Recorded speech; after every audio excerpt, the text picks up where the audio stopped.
2 weeks after a controversial law was signed, authorities have made their first arrest under the No Masks in Public ban.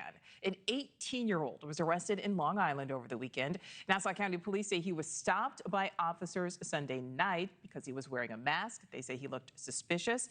And after being stopped, police say he was found carrying a large knife. So let's bring in NewsNation's Caitlin Becker, who is following this story, is live there in Nassau County. Caitlin, what more can you tell us? Well, Nichole, this all happened Sunday night when police responded to calls about a suspicious person walking down the road. That person was dressed all in black, wearing a black face mask. Only his eyes were showing. This, of course, comes after 2 weeks after, as you said, this controversial law was passed. When they stopped the 18-year-old Weslin Castillo, they said he was continued to act suspicious and seemed to be trying to conceal something in his waistband, that he had a bulge there and was refusing to comply with the commands of officers. What they say they found in his waistband was a 14-inch knife. Now, he was arrested, Nichole, and arraigned on misdemeanor criminal possession of a weapon and obstructing government administration. However, he has not been charged yet on this mask ban. However, authorities do say that is forthcoming. We could possibly see that later today. If convicted on those charges, the first of its kind, the first person arrested on this new ban, it would be $1,000 for a fine and up to a year behind bars, or possibly both, Nichole. All right, so Caitlin, talking about this controversial new law, what has been the reaction from officials, from the public, especially in light of this new arrest?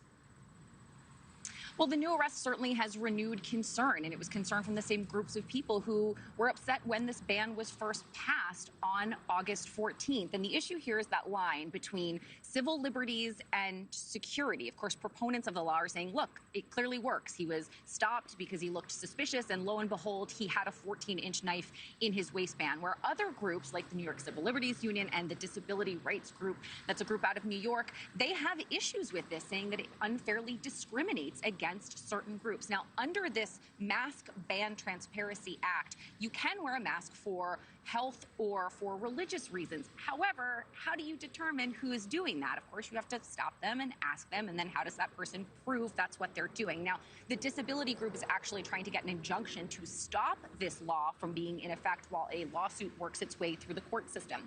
Now, Castillo, he's 18 years old, and reportedly an immigrant from Guatemala. He's being represented by Legal Aid New York, and in a statement to the AP, the legal aid group here in Nassau County said, quote, "There's no basis to believe that wearing a face mask was intended to conceal identity or criminal behavior. And if that was the basis of the stop, I believe there is a basis to conclude the stop was unlawful." And that right there, that line right there that said if there was a basis to believe that wearing a face mask was intended to conceal identity or criminal behavior is the crux of what this law is about. The assertion here is that during the initial, back in October, when the Israel-Hamas war broke out, that people during pro-Palestinian protests were covering their face in order to commit crimes and not be identified. That is where this all began, and it's led us to where we are right now. And Nichole, we're expecting a press conference from law enforcement in just a few hours.